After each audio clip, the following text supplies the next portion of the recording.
From advertising to software as a service to data.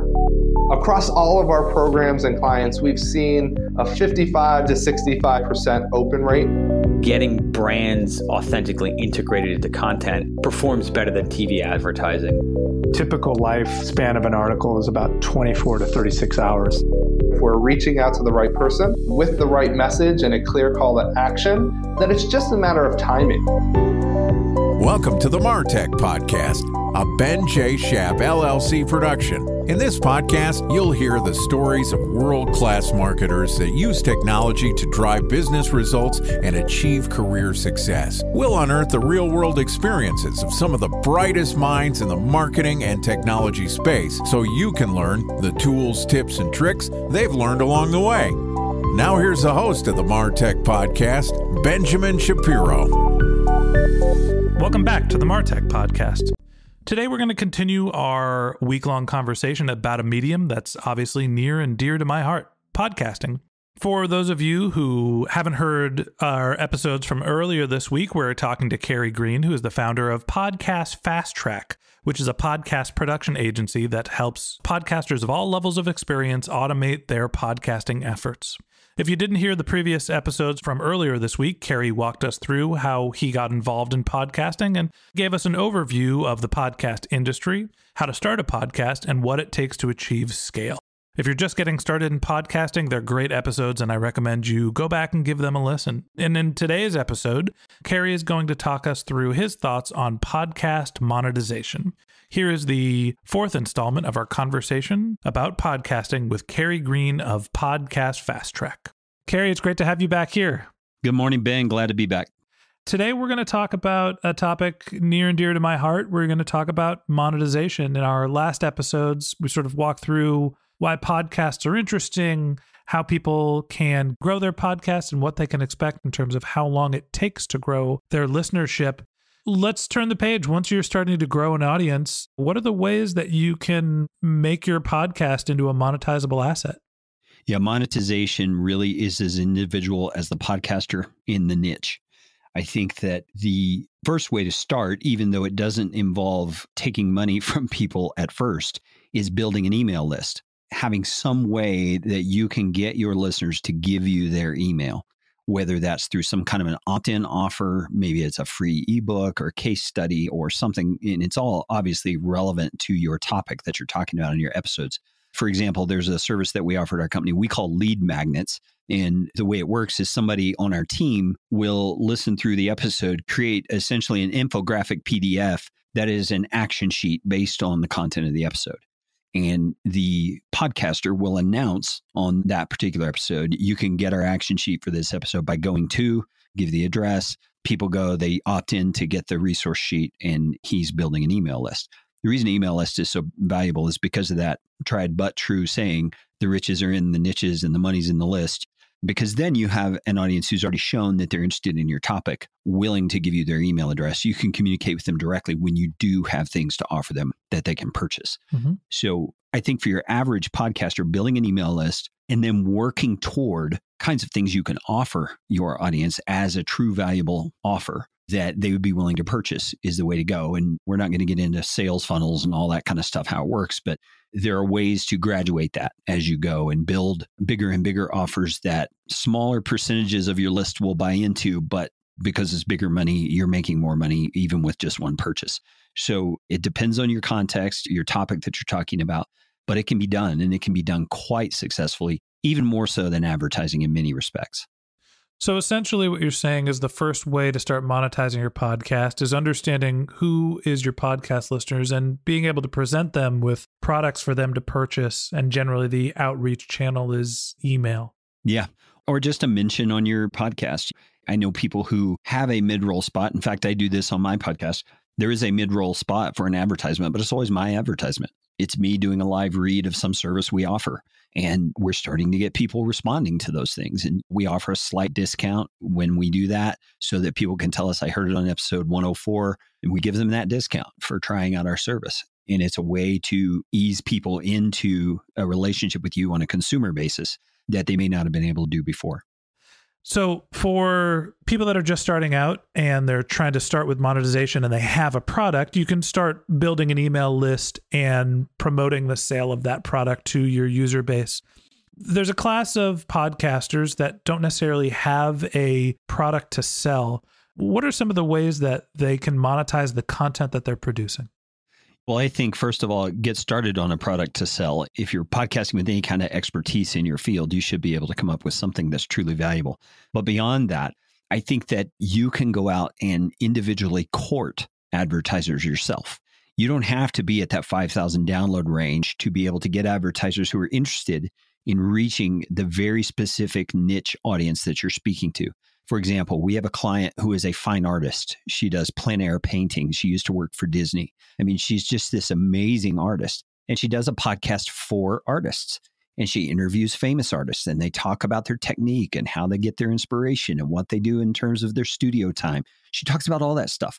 And she went to some of her favorite brush suppliers and paint suppliers, et cetera, and told them about her podcast. And here's who listens to my podcast. Here's the people I have on my podcast. And she now has sponsors who come on board to sponsor her show. I don't know what her rates are, but I know she's at least paying for her media hosting, her production services, and a little bit on top of that, including getting paint supplies from these people because they sponsor her, kind of like a race car driver getting sponsored by a company. They're given little perks because of it. So that, to me, is the middle ground. That's where you slip in and you get your feet wet with advertising and you see what it's like. And I think the more relational and personal that relationship can be, which it can be in a niche field like that, the better. Because you're going to be able to interact with that person in a way where you're helping them be successful as an advertiser, sharing with them your download stats, sharing ideas with them about what you think they could offer that would be of more value to your audience. And you really become partners in that way. You're making them successful while they're helping you to be successful. That's a great way to go. So you mentioned something about showing who is listening to your audience to potential advertisers, which brings up the question of where do you find the data for who is actually your podcast listeners? Tell me about what data sources that you know where people can understand who's in their audience. Yeah, as far as demographic and who is actually in your audience, the only ways I know to do it is through either a Facebook community where you're inviting your listeners only to join the community and they join, you get to interact with them and you're able to see a demographic. You can actually see the numbers of people as it grows and you can kind of look at their individual profiles and see who they are. Using Facebook ads, you can create lookalike audiences similar to what's in your group. So you can get some real data on who these people are, what they buy, what they're interested in, all of that sort of stuff. So Facebook groups, though I've seen a lot of people lately abandoning them because they're such high maintenance, but I think it's a great way to really get to know the details of who your audience is. Besides that, you can see download numbers through your media host, but you can't see who those people are. That's part of the privacy issues that are involved with podcasting. So it's a difficult nut to crack, but I think the download numbers alone speak to people interested in your topic. And when you have a show like the one I referenced that is so niched in and so specific to a certain kind of person who would purchase exactly what that advertiser has to sell, I think it's a pretty easy sell to get that person to see their audience is listening to your show. One of the things that I've done is trying to redirect our listeners to read the transcript of our podcast. I know that you have a service that we'll talk about in our next episode, which talks about transcriptions and summaries and what content do you produce for your listeners that they would find valuable. And if you could redirect them to your website, you can gather some demographic data using Google Analytics. And there's some other services once you get someone to a website to understand who they are.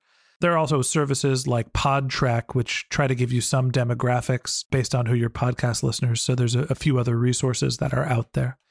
The elephant in the phone booth here is when you're doing a podcast and you are trying to reach sponsors, there are some institutional advertisers or advertising companies that can help you make a fair amount of money if your audience is big enough. So tell me what you know about sort of the enterprise level advertising industry in podcasting. Well, we've all probably heard podcasts with Casper Mattress or something like that, advertising Audible. Yeah. You hear these same names. Squarespace, big one. Yeah, Squarespace is another. MeUndies. Yeah. Everywhere. Exactly. Yeah, they're everywhere. And Spanx, I think, is starting to show up on podcasts as well. We must listen to different podcasts. We must, yeah. Well, I listen to all kinds because of the work we do. So Right. I listen to some I would rather not. You can believe that. But I think that the more targeted your podcast topics are to the actual things being advertised on your show, the more successful it's going to be for your advertiser, and thus they will hang around longer as a sponsor of your show. So while you can reach certain numbers and get someone like Casper Mattress or whoever to be a sponsor on your show, I feel like that's a short-term gain for most podcasters because, yeah, you're getting a little bit of money coming in at first. But unless your particular audience is super excited about that product and keeps buying it and keeps buying it and keeps buying it, that advertiser is going to see their revenue could be spent better somewhere else.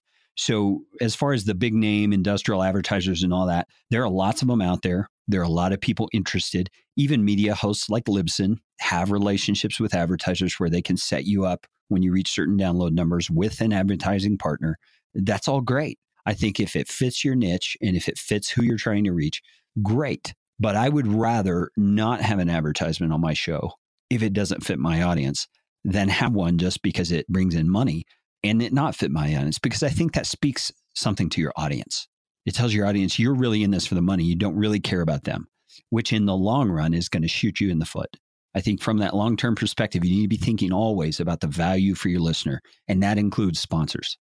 I think from the business perspective, you touched on a very important point, which is if your sponsors are not a good fit, that's one of the most likely reasons why someone will stop listening to your podcast is they feel like they're being sold to and they're not getting enough value to get through the advertisements and they're not relevant to them. Yeah. Okay, that wraps up this episode of the Martech Podcast. Thanks again to Carey Green for joining us. If you're interested in learning more about Carey and Podcast Fast Track, go to podcastfasttrack.com. If you'd like to read the transcript of this podcast, we've published it on martechpod.com. If you're a subscriber to the Martech Podcast, thank you. We want you to feel like a member of our community. So if you ever have questions or comments, or if you'd like to be a guest on the show, feel free to reach out to us by visiting our website, martechpod.com, or you can contact us on LinkedIn or Twitter by searching for our handle, which is Ben J. Shap LLC, BenJShap LLC, or you can click on the link in our show notes. If you haven't subscribed yet and you want a weekly stream of marketing and technology knowledge in your podcast feed, we've got some great episodes lined up in the next few weeks, including one more episode with our friend Carey Green from Podcast Fast Track. So hit that subscribe button in your podcast app. Okay, that's it for today, but until next time, my advice is to just focus on keeping your customers happy.